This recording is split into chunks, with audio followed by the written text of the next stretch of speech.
Desde Las Vegas, Nevada. Iniciamos con el programa Hablando de bienes y raíces con Castillo y sus invitados. Comenzamos.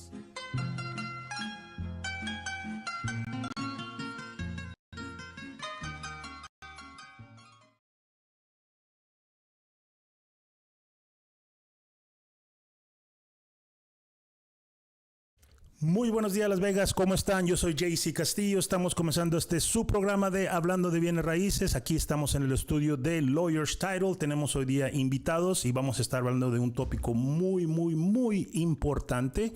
Vamos a darle la bienvenida a nuestros invitados. First of all, I'm going to start with our guest here in the studio, in the Lawyer's Title studio. We're going to start with John Cantaduca. Good morning. How are you, sir? Good morning, JC. Doing well, thank you. John, would you please mind telling people what you do, how long you've been doing this, and how long you continue to want to do this?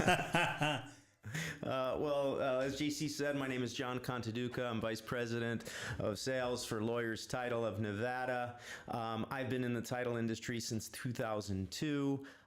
As to how much longer I plan to be in the industry, well, let's see. Hopefully we get another couple good waves of the market that I could hopefully benefit from and participate in, and we could help some homeowners out there.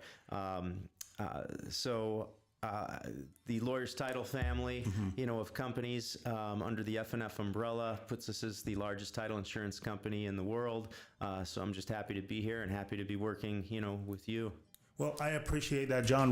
I really like the fact that, you've been in the industry pretty much as we all been, 20 plus years. As a matter of fact, we've known each other for quite a while. We worked at a different place. We were much younger and, I don't want to say better looking because men get better looking as we age. So, yeah. Well, back then, JC, I had a little bit more hair. So I have less hair, and now you have a ponytail. That's right. So that's how times have changed us. That's right. And also, we have here via Zoom Nick, Nick is a nationwide approved appraiser, and I think it's very important to be able to have this conversation with him because what's happening now in the market is something that is, very crucial to what's going to happen in the next 6 months, 8 months, because everybody thinks that their property is worth $1 million, and Nick comes back and he said, like, not really. You know what? Your property is really this value. So, Nick, good morning. How are you, sir? Thanks for having me.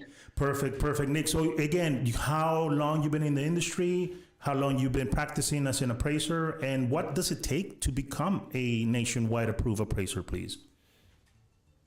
So for myself, I've been a real estate appraiser since 2004. So what am I on 21 years now?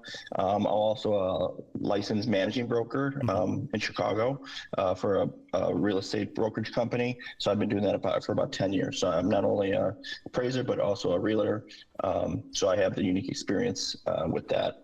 And yeah, to become I guess you want to call a nationwide appraiser, it's my firm, Banks Valuation, who I currently work for. I lead the strategy for them, but we focus on growing nationally by, bringing in appraisers from all, different states based on their certification level from, residential, commercial, whatever it may be. So it's trying to grow based on our clients' needs. Nice. So if we have a client that wants, an appraiser in, say, California or Nevada, then we'd either recruit there or, contact somebody in our database to bring somebody in. And what was your last part of the question? Was to become an appraiser? Yes. So I became an appraiser, in 2004, as I said, and it's as complex as it was then as it is now. The reason being is because it's, I would call it a very archaic industry where there's not much innovation that's occurred over the last 20 years until recently. So just to give you some concept, the average age of an appraiser is 65. I'm not saying that, that age of appraisers can't adapt, but it's really hard for them to, a long time.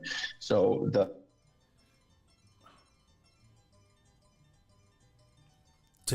technical difficulty. He froze. Yeah, we lost. There we go. It's very time consuming for them and doesn't really work. Nope. You got me? Yeah, I got you now. You know what, John? I want to ask you a question. We in the title industry, we also kind of like Nick is saying, right? We really don't change. we do the same thing day in, day out, year over year. We even go back up to 100 years looking for, the first original owner on a title.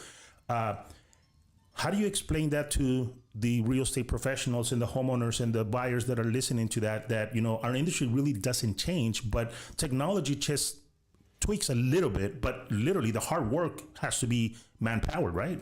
Yeah, I think, the basic fundamentals and the foundation of, has to remain the same in terms of, the dedication to the industry and the work ethic you need to have. But there needs to be an adaptation, which I think Nick was referring to, in terms of understanding maybe the technology part of it, or at least the systems and how you could become more efficient, especially, and that's the challenging part in our industry on the title side, JC, as you know, because there's title companies that are coming into the mix that are really trying to make it more automated and taking the human element, out of it, where there's many within the industry have been in the industry a long time who are trying to campaign for the importance of having that human element and the fact that you do need some time to review things to make sure that nothing is missed, because essentially, we're in the real estate space, in the real estate industry, but we're an insurance company. Right. So we're evaluating risk, as an insurer. So I think there's a great caution of automating that process entirely for speed and efficiency. I think there's a demand for the speed and efficiency and the quickness, when you're dealing with a real estate transaction, but at the same time, we're on the hook for it, when you're on the insurance company side.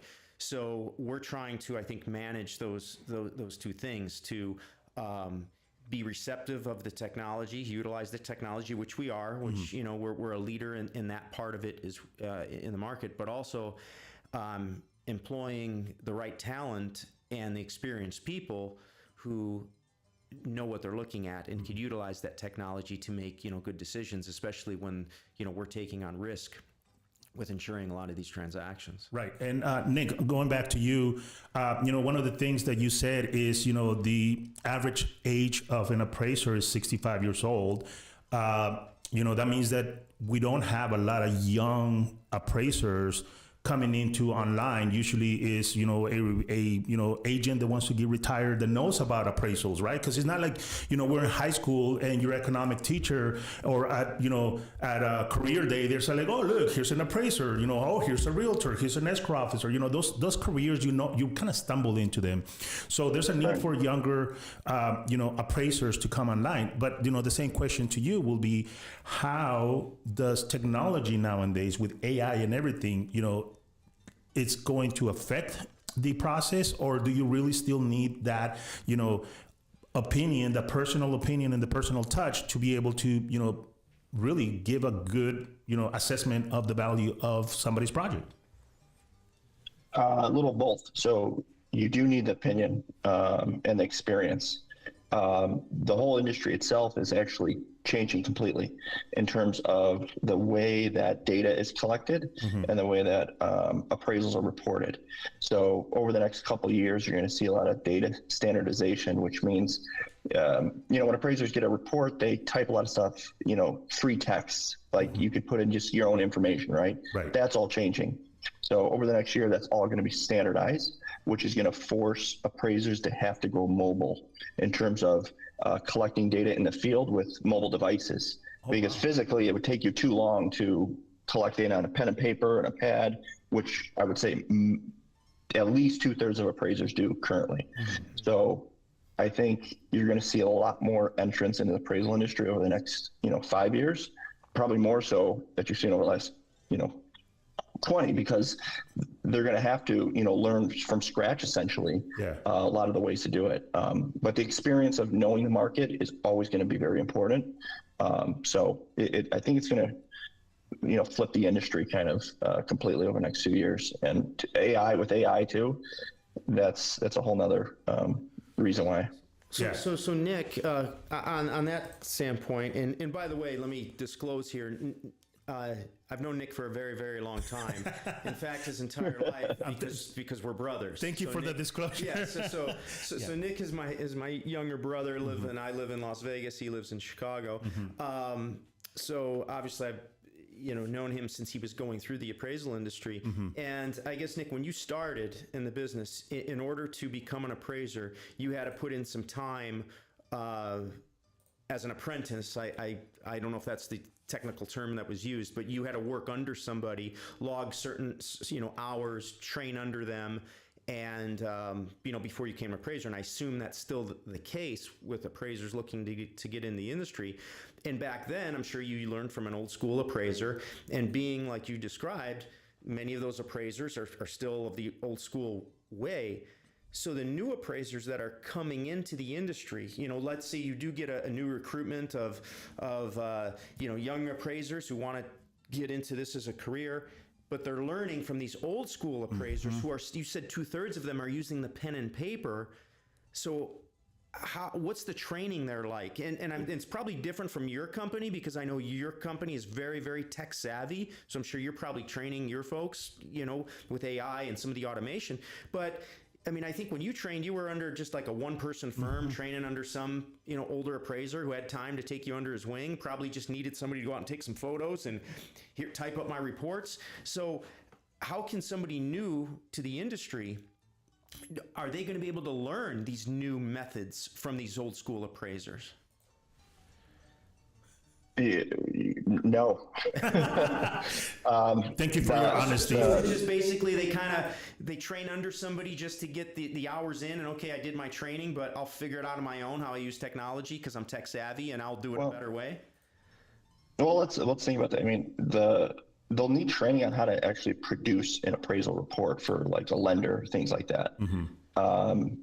They'll have to learn that all brand new, but the actual piece of like pulling the data, pulling comparables, that's something you'll need hands-on training for. That will always kind of be the same. Analyzing comparables and trying to figure out what a property's worth. That stuff is going to be the same, but it's actually the reporting and collecting of data that's going to be the most time-consuming piece. If you ask me, what a property's worth, I could give you, I could explain to you very quickly kind of what it is. But if I need to, put that information in for a loan, that's a little different and takes a lot of time. That's a great question, John, because, we're looking at new technology, right? And Nick said, pen and paper, right? I remember, 15, 20 years ago when, I purchased my first home, the appraiser showed up with a little wheel with a tape measure on the bottom, and he just walked around the property and kind of like measure all the, the actual property, the outside of the property. Then he measured, the yard and make sure that everything is, measured to what the county is stating. Well, now we have drones that could go up in the air for, 30 feet for an hour, for half an hour and snap 1,001 pictures and create a 3D model of that property, but that doesn't give you the value, right? And Nick, I would love for you to explain to our audience, how does an appraiser come up with the actual value of the property, where, you mentioned something that the lender needs to trust your opinion, right? Because you're doing all this work, you're making sure that you're putting up all these numbers. They got to trust your opinion to say, yeah, you know what? I'm going to lend $450,000, $275 on this property. How does that process really go through on how you guys really look at those numbers to give that final appraisal opinion? Yeah, the biggest approach, they call it the sales comparison approach. So it's essentially, as an appraiser, the main thing you want to do is know your market, and it all comes down to location. Okay, I think there's a how do you want to call it? Agents think there's a rule of thumb where you have to choose comparables within 1 year and 1 mile. I've heard that many times from a lot of agents when you're trying to look for sales. The problem is there's no inventory, especially in Chicago and market here. There's very low inventory, right? So, that concept of staying within, a year and a mile kind of goes out the door because there's lack of data. So in order to find good comparables and try to identify what a value is, you need to focus on location. If you're in a brand new high-rise building like we were talking about, that's brand new, in order to come up with the value of the property, you want to look for sales in that brand new building. You don't want to look outside a building in a building that's, 15, 20 years old. So the key is to find properties that are in the most similar location. Once you identify those, then you start trying to figure out, okay, is it similar bedrooms, similar bathrooms, similar square footage? And you're trying to narrow it down to the most similar property. And once an appraiser is able to do that, and you have, say, three sales, all pretty similar, then you can kind of figure out the difference between the three. So say, for instance, one sale sold for $500,000 and it did not have a pool, and another property sold for $600,000 and it had a pool. Two properties exactly the same, except there's a difference in a pool. Then we could say, hey, there's a $100,000 value for a pool in this market area. And that's kind of a quick way to how appraisers come up with adjustments, by comparing two properties to one another. So I hope that answered your question in terms of, coming up with value is essentially identifying similar properties in the location that, is similar to the market or the actual market. Thank you, and I appreciate that, because again, a lot of the real estate agents that we work with, John, they don't even meet the appraisal. They don't have to meet the appraisal, because the appraiser is a third-party company that's coming out with a third-party opinion to say this is the value of the home. He's not going to favor the seller. He's not going to favor the buyer. It's going to be his professional opinion.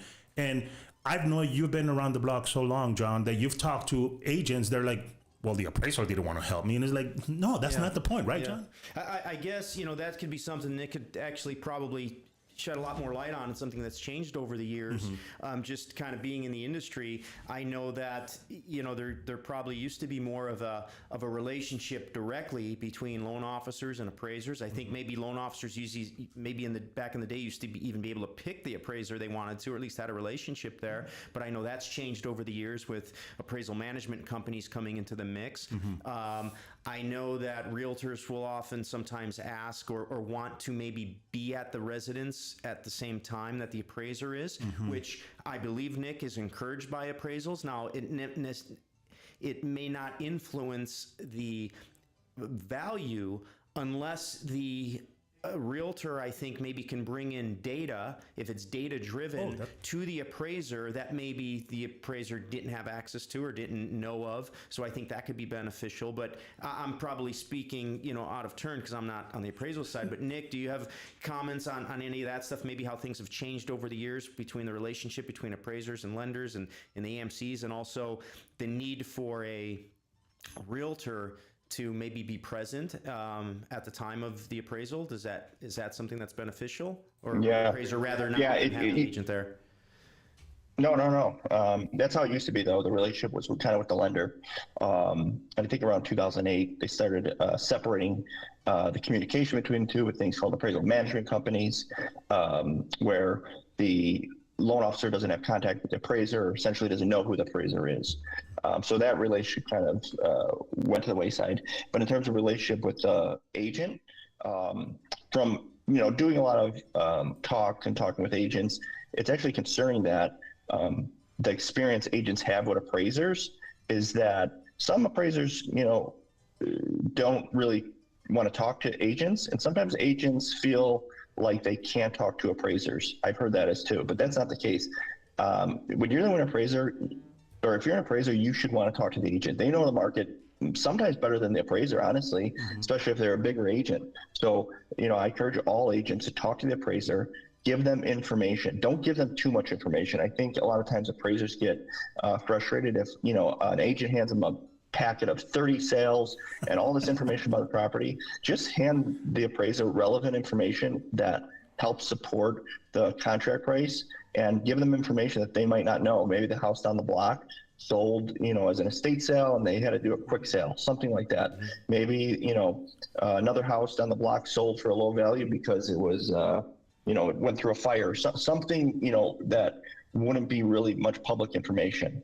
So give them information that's relevant, and don't give them too much information where it's overwhelming.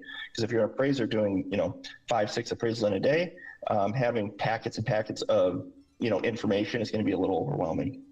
I bet it's probably, and what you described is probably helpful for an appraiser, right? If there's an agent who knows the market and brings some valuable information, it could be helpful. But I bet there's also situations for appraisers when the homeowners are there, and that's probably a bit, more troubling for an appraiser, I would assume, because every homeowner thinks their house is unique and different, right? I mean, how many times when an appraiser hear from a homeowner, well, we have granite countertops. Mm-hmm. Oh, if maybe they just redid the kitchen and the bathrooms in the last couple of years, yeah, that's probably, good because they're keeping their house updated. But I would think an appraiser probably couldn't get much value from a homeowner being present because they're not going to really produce data. It's just going to be emotion and opinion. And I guess on that subject, do homeowners often try to involve themselves when the appraiser comes over? Because they probably have to be home oftentimes to let the appraiser in. Yeah, I think it's important to get a conversation with the homeowner in terms of like, hey, when did you make these updates? When was the last time you did this? Just to understand, what they've done in the past. So, for instance, if we're doing a refinance appraisal, that's really important to know because, if they purchase a property, say 2 years ago, and they updated the kitchen, updated the bathroom, that information is really important. So I think every homeowner is a little different. Some are going to tell you every little nook and cranny about light bulb they just changed to just one's telling you about important things. So I think it varies from case to case, but you still have to have a conversation with the homeowner, especially if you don't. But I think immediately they're going to think the appraiser didn't do their job by talking to them. I've heard complaints about that before, where an appraiser went on a property and they were in and out really quick, and that's not necessarily that they did a bad job. It's just maybe the appraiser collected enough information before. Maybe they had the technology to do something quicker. There's a lot of other reasons. So I wouldn't equate time spent on a property to quality of an appraisal report, if that makes sense. And you had mentioned something about doing an appraiser for a refinance versus a purchase, and I think that's important too. And correct me if I'm wrong, but my understanding would be doing an appraisal for a refinance doesn't necessarily provide the market value of the home, but it's just giving justification of the value for the loan that's in process of the request. Does that make sense, or is that fair? That somebody necessarily, if they're going through an appraiser and the appraiser comes back and says, "This is what my home's worth." Well, no, the appraisal just said, "Here's what the current market is for a refinance." Yeah, I mean, if we're doing a refinance appraisal, we're telling you the current market value of the home, not knowing what that amount is really needed to meet their refinance, loan. So, it's not like we're told, hey, it has to be worth X in order for them to refinance. That's the whole point of the separation, and not, going in with an unbiased opinion. So, you'll get appraisers go in there and, if they appraise a property and they come in lower than what the homeowner thinks it's worth, or even the lender, they have things called reconsideration of value, where depending on what lender you work with, they all have their different process where they would say, hey, we think this is worth more because of X, Y, and Z. And the appraiser may or may not, change their value based on that data. But, I can tell you an appraiser should be open to considering any information given to them as long as it makes sense and it's relevant. And if they do make a mistake or miss data, they just, note it and say, hey, missed this sale, found the sale, and actually it does help the value, and then now the property is worth X amount. So, yeah. Yeah. Now, Nick, let me ask you a quick question, because, in our industry, we have quite a bit some people that are, first-time home buyers that are doing FHA loans. And it's an FHA appraisal different than a conventional appraisal, or there is no difference on the way that you guys assess those properties? Because, an FHA loan is backed up by Fannie Mac and Freddie Mae, so they might have a little bit more stipulations on little things here and there. Some sellers don't want to deal with FHA loans because they're a pain in the butt. They take forever. You know what I mean? Does that make, for you guys as an appraiser, does that make a difference? If it's an FHA loan, it's conventional loan, is it a cash or how many loan? Does that make a difference on your appraisal? Yeah, it makes a difference, and a major difference. There's different inspection requirements. Okay. So think of it this way: if it's an appraiser doing an appraisal walkthrough, let's call it. Don't call it inspection. They're not doing a home inspection. So we're not looking in cabinets. We're not looking for issues with the property. FHA, I guess a rule of thumb is if you see anything that affects like safety or like security of the property visually, then it's going to be a concern for FHA. Like, you know, if you're walking upstairs and it's a missing handrail, somebody could fall. That's a safety concern. Now, conventional, you probably get away with it, but FHA, it probably won't pass. So therefore, somebody has to, you know, put a railing in for it to go through. If there's a lot of damage in a property, appraiser, that would be something as an appraiser that you would notate. So if it's a conventional, you may not even have to put there's not a handrail, but you may not even know if it's loan type, or do you know? Great question. No, we do know the loan type. We do know the loan type because you have to be FHA approved. You have to be FHA certified too in order to do an FHA appraisal. Oh, okay. I did not know that you guys had to be, you know, FHA approved, but you know what, the way they're explaining it makes sense, right? I mean, if there's something of safety that needs to happen, and this is again talking to a lot of agents, and I know that you still talk to agents, John. You know, talking to a lot of agents, like, man, you know, my appraisal just got kicked back, and now we cannot do an FHA loan because of the repairs and everything. But you know, one thing that I love that you said, Nick, was you guys are not an inspector. You guys are not inspecting the property. You guys are not making sure that the toilet's flush. You guys are not making sure that, you know, the water heater is actually, you know, working. You guys are looking for safety things for the consumer, right? Correct. Yeah, and it's all you know, really visual. So, you know, if you're taking pictures of the property and, you know, you see if there's something wrong in the pictures, whether or not an appraiser notates it, it's going to come up. Especially with AI right now, with reading photos, they'll be able to pick that up kind of instantly. So I don't think it's really easily to be hidden when submitting an appraisal, or missed, I should say. Right. Because there's so many checks along the way. Right. So yesterday I attended the groundbreaking, like I said, about Cello Tower, which is a new project going downtown. And everybody's talking how the market here in Vegas is like, oh my God, the market is falling. John, we've been in the industry in this market for 20 plus years. Vegas is a totally different market than anything else out there. I mean, I'm pretty sure Chicago within this area is a different market from Florida, right? We're all different markets. But when I was listening to the speakers talking about, especially the developer, why would you invest a $250 million, $300 million project downtown where the economy or the market in Las Vegas is not stable? As a title company, we look at things because now you're looking at a 200 unit property. You got to issue title insurance for every single one of them. But you know, when you're looking and you're talking to the agents, they don't understand the concept of it's a builder, but each individual unit it's owned separately, and there's a lot of paperwork that needs to be done through the title side on that, right, John? Yeah, sure. You know, those projects, you know, in terms of the downtown market, I think you expressed, you know, why you do a project like that. Well, you know, in Vegas, there's been a revitalization within the downtown area, some really good projects there. It's, you know, cleaned up, you know, really nicely.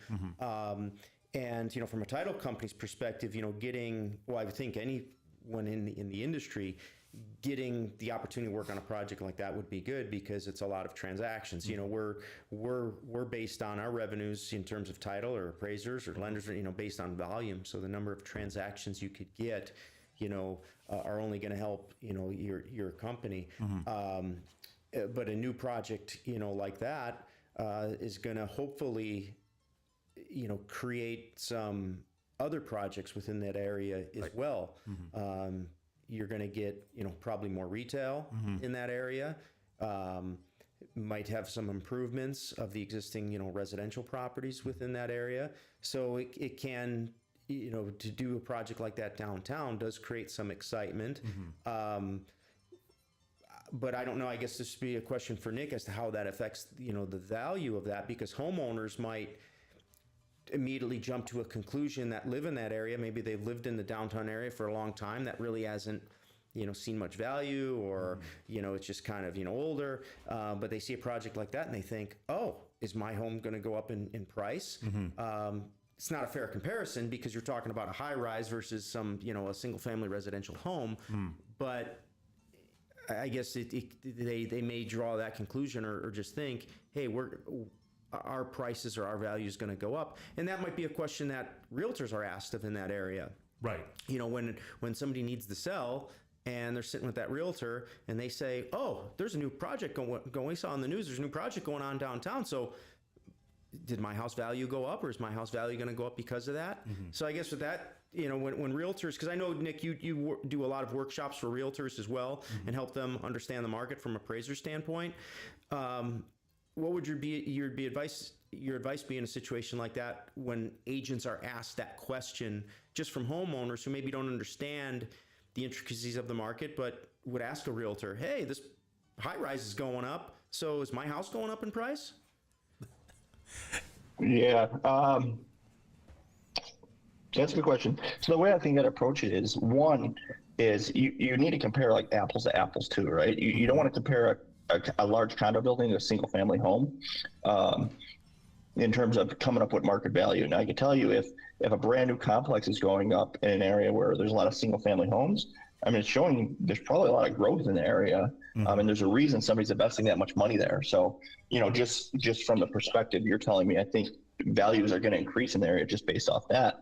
But it really comes down to what, you know, let's say they built this brand new building and none of the units are selling at what they listed them at. Now that's a big red flag. And that's where that's a big red flag. But if they start, you know, if they build this building and 90% of it is sold before it's even built, you know, to me, that's going to show an increase in value, you know, around the market. We've had, especially around like 2020, I remember when people were buying new construction and they were purchasing it, you know, a year before it was built. And by the time it was built after a year, it gained so much equity that they just resold it.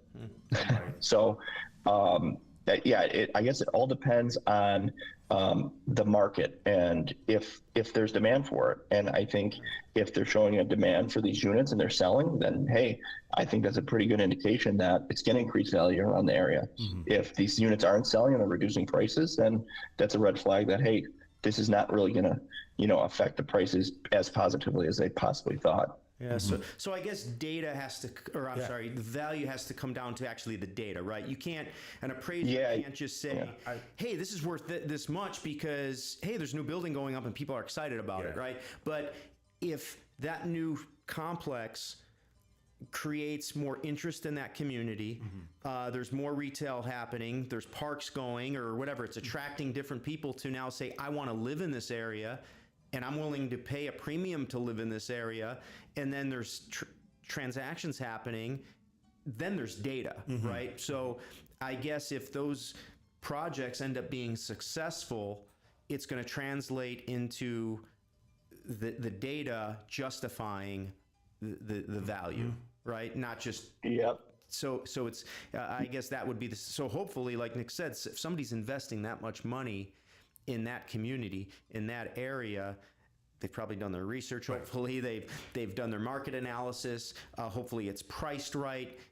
They sell, and then it creates more interest, more attraction, more sales. People are willing to pay a higher price, and therefore you're going to have, you know, higher values. Nick, and I'm sorry, but you know, one of the things that yesterday they were talking about in this particular project is the dollar per square footage, right? And that's one of the things that a lot of consumers, buyers, sellers don't understand. They just know, oh, I think my house is worth $500,000 and really is worth $300,000, right? Or the agent comes in and says, hey, you know what? I'm going to list your house for $25,000 above list price.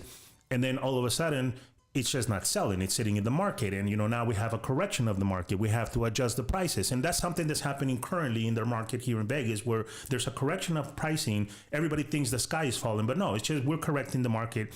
Can you explain to the consumers and to the real estate agents how important is to understand the dollar per square footage that you guys come up with? Because again, in this project on the Cello Towers, you know, the starting sales price is $700,000 up to $2.5 million. Well, when we were talking again, you know, to the people, they were saying that, you know, the dollar per square footage is between, you know, $1,100 and $1,400 depending on the finishes. And that's another thing that people don't understand, especially in new constructions.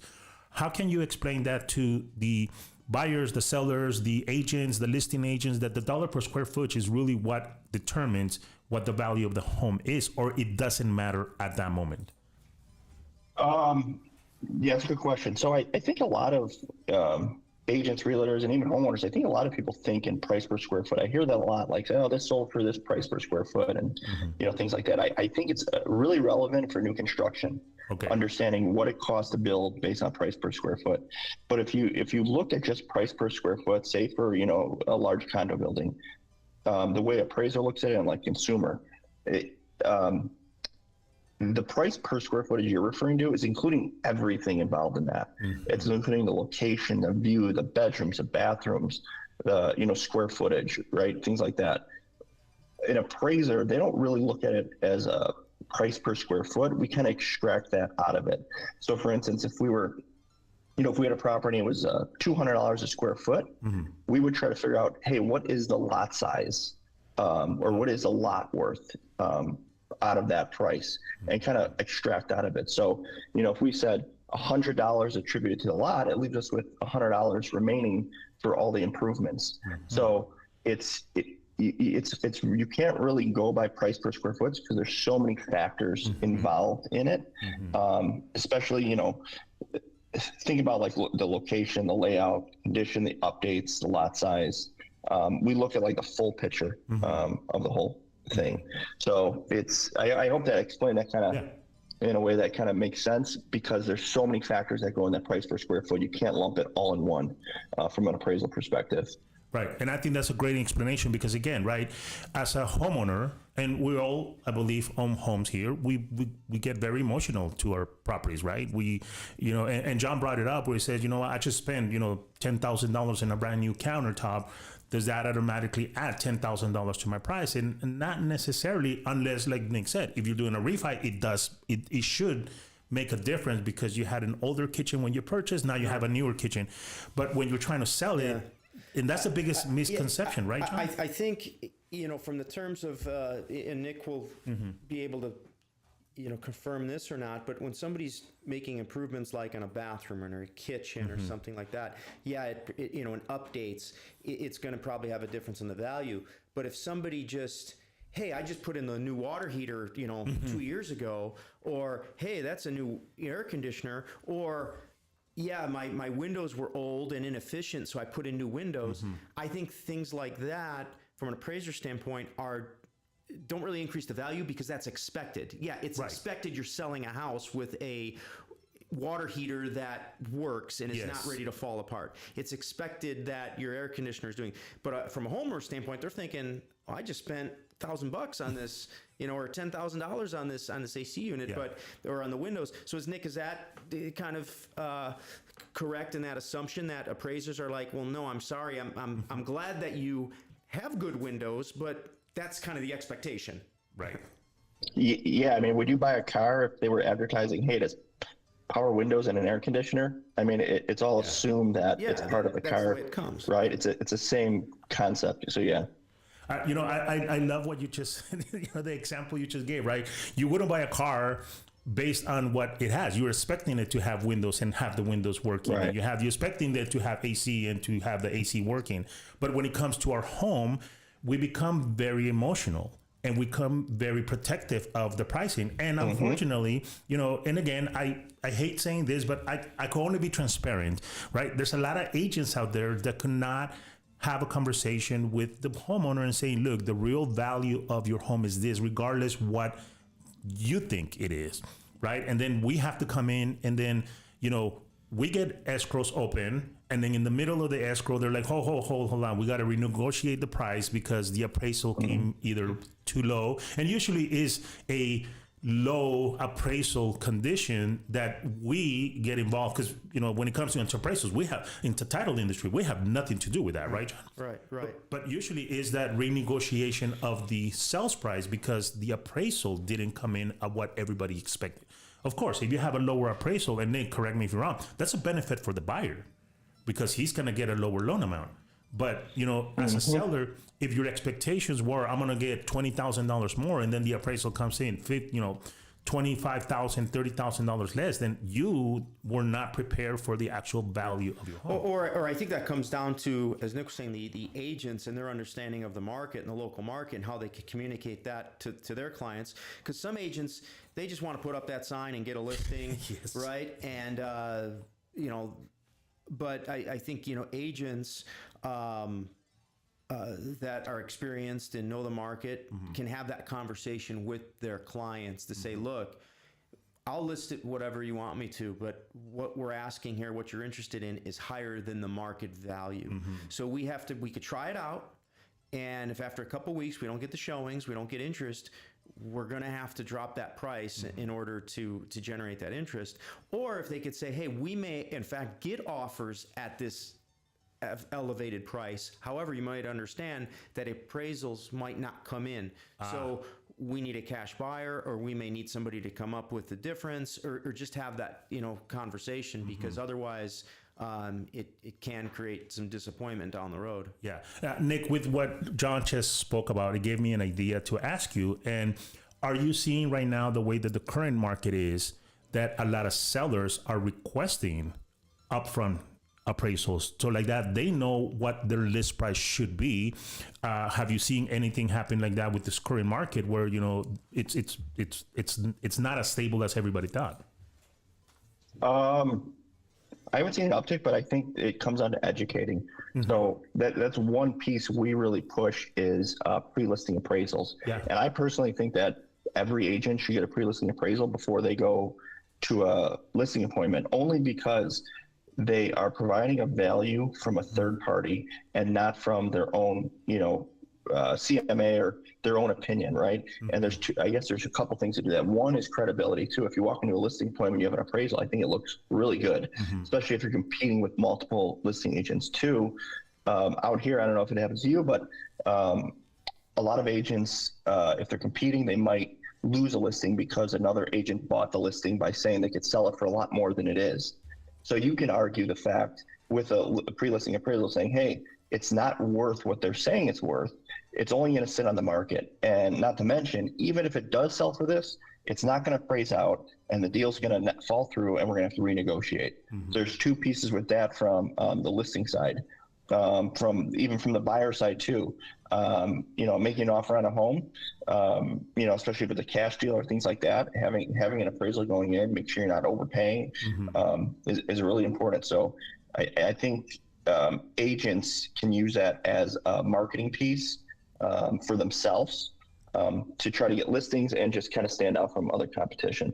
Nice. So on that note, Nick, this pre-listing appraisal that you've described, so you're right, agents, for sure, they're going to be doing their own research, right? They're going to be doing their own CMA, come up with their own comps and such. Oftentimes, they will request information from us in our market called a property profile that lists general characteristics and information, public information on the property. It includes comps. And not to replace the work of an agent, but just to complement that, they did receive some information from a title company, as well. And it's a good leave behind marketing piece they could leave with the seller. But what you're describing is an actual product that I would imagine that can be invested in either by the agent or the homeowner. I think maybe referenced by the agent. That's an actual product. That's pre-listing appraisal. That's not a full-blown appraisal, but it would provide them with the information to help them justify the price and hopefully have it priced right. So describe that a little bit. Is it actually a product that is available from appraisers or from your firm specifically? And if so, is that through an app? Do they call your company and request it? Do they have to meet with an appraiser? Do they just go to the website, and is there a cost associated to that? Or so what's a little bit about that service if agents are interested in you incorporating that into what they do? Yeah, the name of the product, we call it Home Vault. It's based off our company is Bank's Valuation, so it's kind of a play off bank. So it's Home Vault. I think it's homevault.io is a short link to it, or you go to banksvaluation.com. But it's essentially a quick way to order an appraisal, and we're able to provide an appraisal that's essentially, hey, what is the home worth? gives you the value, gives you the comps, and it's signed by a licensed appraiser. So it's kind of a quick way to get an appraisal at a cost that's a little cheaper than a typical appraisal. But we work with some teams of agents or even brokerages where, we can do these for a much cheaper cost depending on the volume. But I think it's a great way to kind of stand out from, the competition and kind of support your analysis.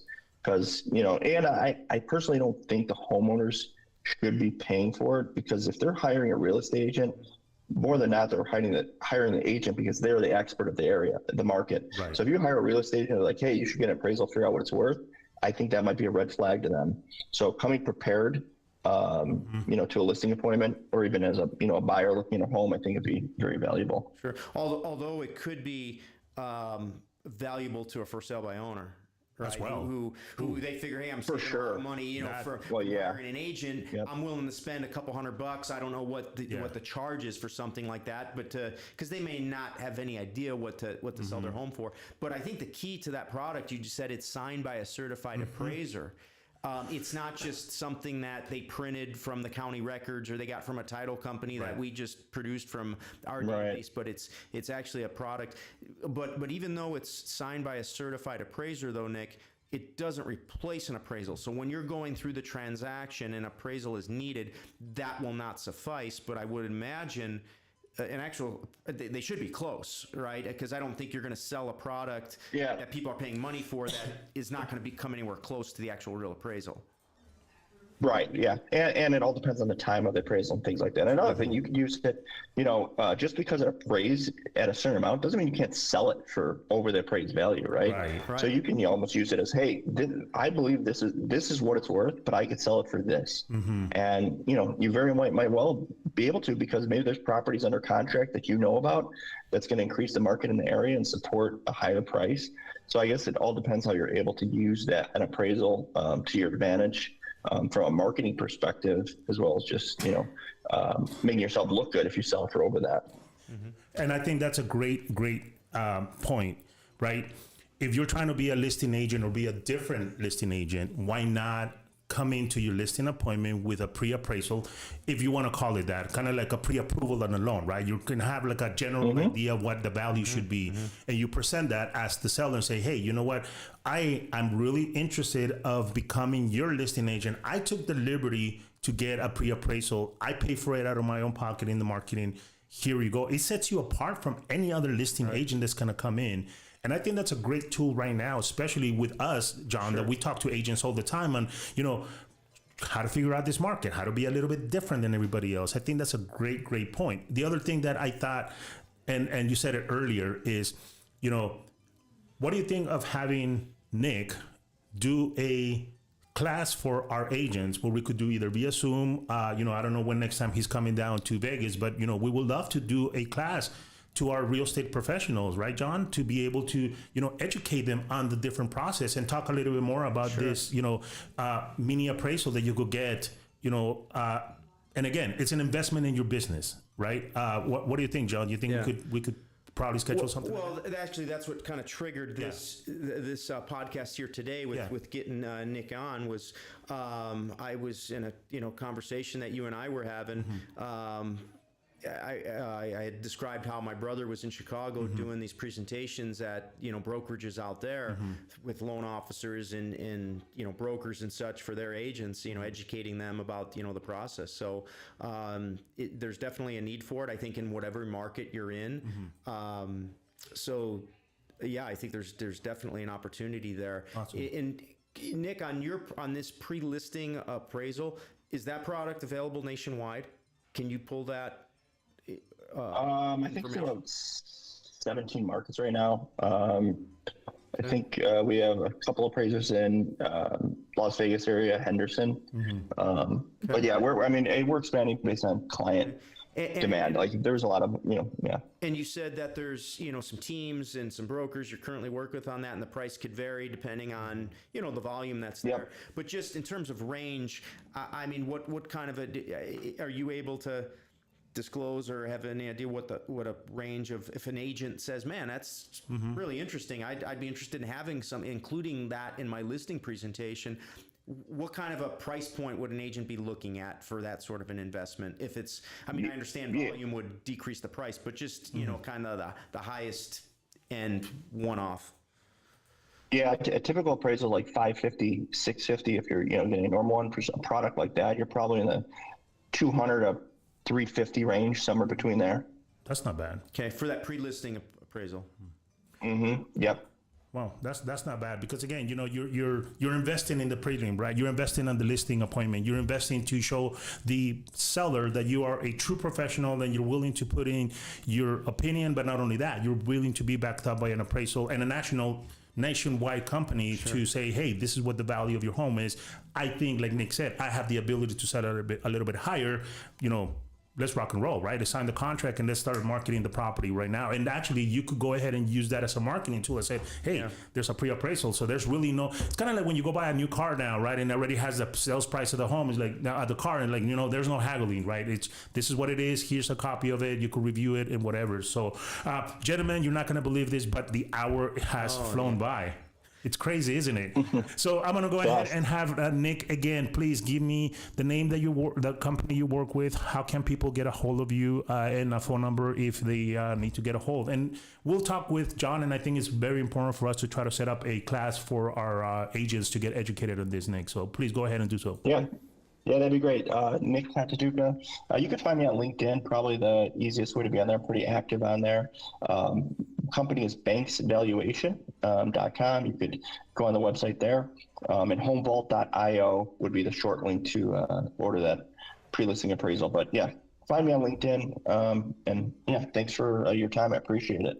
No, I appreciate you too. John, again, if you could go ahead and give me your contact, how people could get a hold of you, we'll really appreciate it, please. Sure. John Cantaduca, lawyer's title of Nevada. As well, you can find me on LinkedIn through our local lawyer's title, office, main line, 702-385-4141. We've got 4 branches here serving the Las Vegas area, and just happy to work with any agents and lenders, builders, developers, attorneys, anybody who's connected to a real estate transaction. Homeowners, we do, have homeowners contact us, directly as well.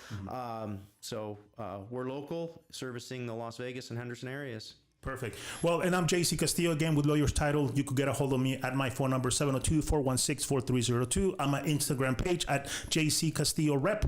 Please go ahead and follow the show. If you like it, give us a thumbs up. If you don't like it, let us know why, and we will definitely adjust ourselves. John, I'm going to put you on the spot right now. I think you and I need to sit down here and talk about how marketing and the industry has evolved in the last couple of years, how the new agents are, taking advantage of what products we have to help them be more successful out there. So, I'm going to leave that open out there for you. So like that, we could probably sit down in another podcast and do this. And Nick, again, one more time, I appreciate your time. I know you're a busy man. So, we'll make sure we'll be in contact, Nick, to let everybody know that, you are available to help them out with the appraisals. So again, we'll be here on the next podcast. Please, again, make sure you like it. If you don't like it, let us know. Leave a comment. Let us know what's happening. Like I tell everybody, please behave. And I always tell my sellers and my buyers, remember, you guys have the right to choose the title company. If your agent is choosing for you, get a second quote. We're an insurance company, just like John said, so make sure that you understand what Lawyer's Title could do for you for your transaction. We'll see you guys here next time. And please behave and take care of one another, all right? I'll see you.